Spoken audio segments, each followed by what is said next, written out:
lady is a friend, and if you my voice broke and the song's ending. It's like perfect timing for this video. Must be sure that the feels the same way too. Does anyone else just make up words to a song? Like, I just said that the feels the same way too. That's definitely not the lyrics. Hi guys, welcome back. This week I thought I would do a bit of a Q&A video. So I asked on my Instagram for questions. I think I'm going to answer some of them throughout my holiday. By the way, I'm on holiday right now when you're watching this. I'm going to answer some of them on my Instagram stories, but I did screenshot some to answer in this video as well and just have more of a general chit chat. I have a little bug in my throat, you know?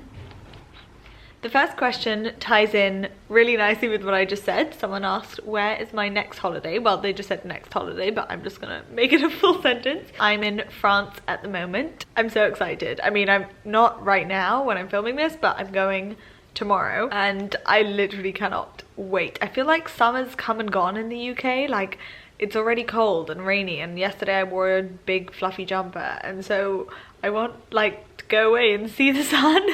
And I feel like Mykonos was so fun, but it was a party holiday, whereas this would be a bit more relaxing. I'm gonna get up, go mono-skiing every morning, hopefully. I mean, it's so early, especially if you go out the night before, but I actually want to not miss a day this year, hopefully. Yeah, and just like get on a really nice routine when I'm there, go mono-skiing, go for walks, eat really yummy food. I'm really excited. I have loads of friends who are either coming and staying with us or gonna be there as well, so it's gonna be a vibe. I'm really excited. What am I doing today when you're watching this? I think I'm going to a beach party.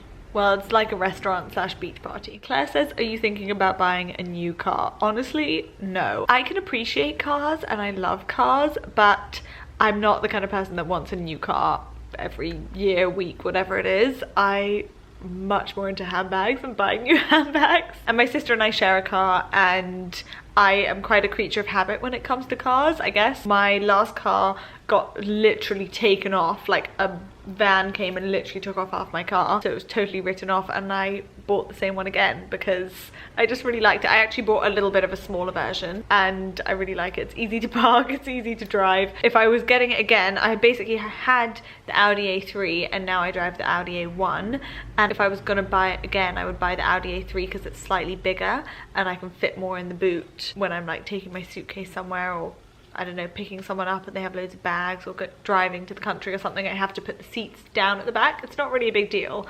I wouldn't trade my car in and get a new one just for that, but if I was going to recommend one and start again, I would recommend the Audi A3. I'm such a creature of habit when it comes to cars, and I just like something small and dinky that I can feel safe in. Someone said, how do you cope with moments that are dark and tough? Much love. I tend to go quite inwards in those situations. I guess everyone copes really differently, but the most important thing I would say is to speak to someone. Speak to your friend, your parents, therapist, anyone really that can kind of not even offer you advice, just kind of listen to you. I feel like that is definitely what in my previous experience has helped me the most, is just kind of like sitting with your brain on a table being like, let's just sort through this here and see what we got. I think also actually reading really helps, like reading different books. I am having a Brené Brown moment still. I absolutely love her. I'm listening to her book now, Rising Strong. I just love her voice as well. Honestly, if you just want to get started on anything, just listen to her or watch her Netflix documentary. Well, it's more like a talk. Ah, I love you, Brené. And just look up quotes on Pinterest, actually. I find that like really inspirational and motivational. Or even like read poetry. Rupi Kaur, I absolutely love. I feel like her poems resonate with a lot of people. This is actually really a great question. Are you familiar with the 5 languages of love? Curious to know what resonates with you. So I have been looking into this a lot recently. I haven't read the book, I'll be totally honest. It's on my Audible and I did the quiz online, which I would kind of recommend because it's actually really interesting to know your answers. The 5 languages of love, basically, in in short, are, what's the actual definition? I want to say the 5 ways you show love. Let me actually get up the proper definition so we don't, you know. Okay, it's apparently how you expressed heartfelt commitment to your mate. That's that's the definition. But okay, basically when you do the quiz, it asks you, I think it's like 100 questions or something, and it rates the 5 in order. I will tell you my top 2. My top 2 are physical touch and quality time. Those are my 2. I'm a very touchy person. Like, even if you've like met me, you'll know that I hug, I kiss, I'm very like, I don't know, like I use my hands a lot. I'm very affectionate with touch. Sounds kind of like funky when you say it aloud, but I am. Like, I love hugging people. I'm not like a kind of person that hates hugs or anything. And quality time, yeah. And then close after that, basically the other ones are words of affirmation, acts of service, and receiving gifts. Receiving gifts is my last one. So it's actually really interesting. Wait, what was the actual question? I've lost it now. Oh yeah, curious to know what resonates with you. So yeah, those are my top 2. Oh, I would say words of affirmation comes in close with quality time as well. Someone said, how much of a different person are you after the past few months? You glow. That's so nice. Thank you. It is honestly crazy to think how much I myself like mentally have changed in the past few months. I feel like I've definitely spent a lot of time reflecting on myself and being shaped quite differently as a person. Honestly, the one lesson I've learned from all of this is how much love and gratitude can change your outlook and shape you as a person. I guess I did know that before, but this is another level. I feel like also in life, you don't learn from the good times, do you? You learn from the hard times and the challenges. Someone asked about a new jewelry collection. If you didn't know and you've been living under a rock, I have a jewelry collection, which there are, I think, like maybe 2 or 3 pieces left still. There's a couple of, I'm not wearing any necklaces today because I'm about to self-tan. This is like my natural skin color, but these earrings are mine. This phone case is mine, which I love. So I'll link it down below. And to answer your question, there will be another jewelry collection coming soon. I don't even know if I'm allowed to say this. Shall I ask Liv? I actually don't know if I'm allowed to say this. Let me just call her. Well, if she asks, I tried to find out if I was allowed to say. Yes, that is coming soon. It's going to be a different theme this time. It's not going to be sunflowers again, even though I love sunflowers. If you have any feedback, please let me know in the comments down below, or you can DM me on Instagram. I really mean that. I honestly mean that. I think there's difference between feedback and constructive criticism than just being mean. And I can see the difference in the comments and in the messages. So please be honest. I would love your feedback. I had so much amazing, wonderful feedback from our collection that we did. So many people saying like they get so many compliments on it and they love wearing it, and that makes me very happy. So many people have sent pictures wearing it, and I love seeing how people style it as well. It excites me. So yeah, we are working on the designs for that at the moment. Oh, there was another question. Will you be doing another jewelry collection? There's so many questions about jewelry collection. When and how did you meet your girlfriends? You look like friends goals together. This is a really good question actually, and I don't think I've gone through it. I'm gonna go through in order the picture that I posted with my girlfriends after we went to my not hen, this one here. Okay, so I'm gonna go through from left to right. Natasha and I met through our parents actually when we were like literal babies. I have like baby pictures of us and everything, and we look really cute. She looks really cute. She was like an angel baby, and I had like a weird haircut. So yeah, I've literally known her my entire life, quite literally. Liv and I met through, actually we didn't meet through an ex-boyfriend, but we became close through an ex-boyfriend. We actually met in a club called Jalouse, like years and years ago, I think when we were like 15.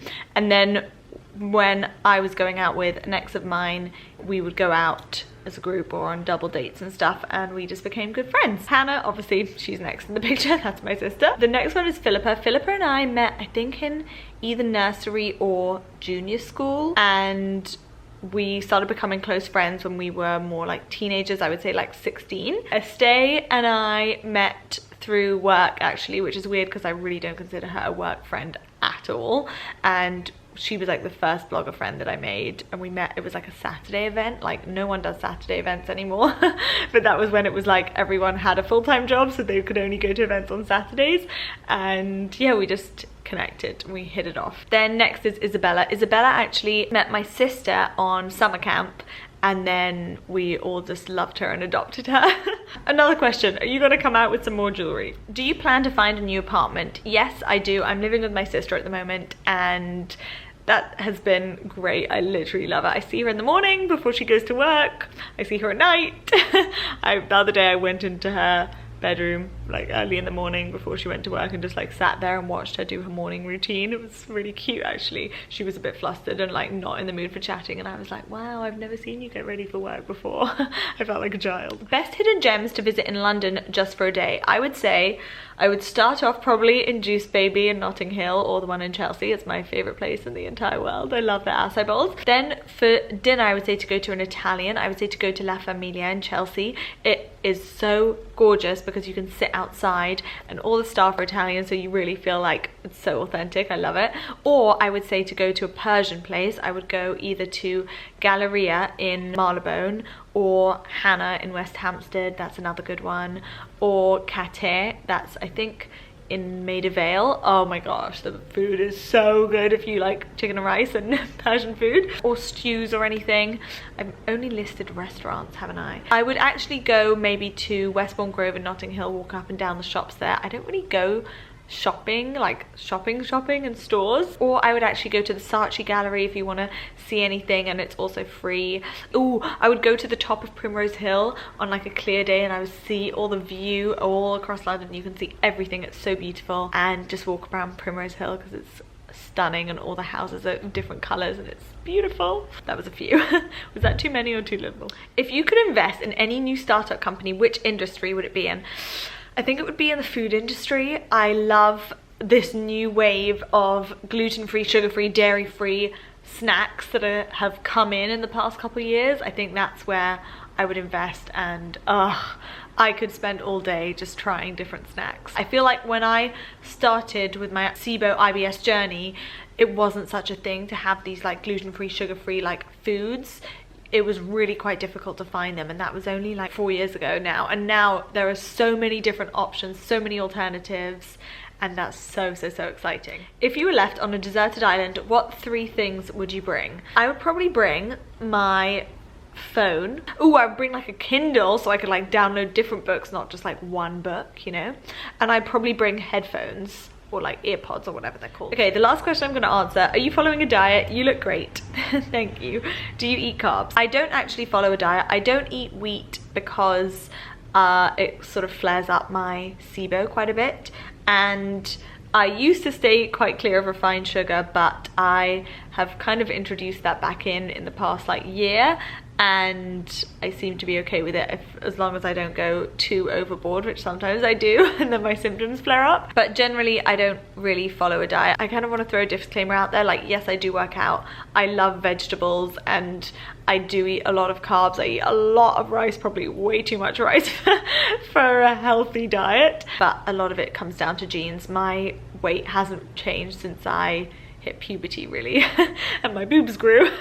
That literally hasn't changed since then, like barely. I do love working out. I do love staying fit so much. I feel like it's so important just for my mental health. I would say a diet is everything in moderation, which I definitely don't stick to. I have way too much rice for any normal human. It's my favorite thing in the entire world. And in terms of carbs, I will always order a side of fries. It's just a part of me, and I do still eat a lot of carbs even though I don't eat wheat. I probably have more like potatoes, sweet potatoes, that kind of thing. But generally I've never been the kind of person that like doesn't enjoy fruit or doesn't like vegetables or hates like protein and things like that. I genuinely love all food. So that is going to be it for this Q&A video. I hope you have enjoyed it. I'll try and answer some questions that I haven't answered down below in the comments, so if you have anything else that you really want to know the answer to, then you can leave it down below. Don't forget to hit subscribe because I upload every Sunday now, and I will see you soon. Mwah. Bye guys.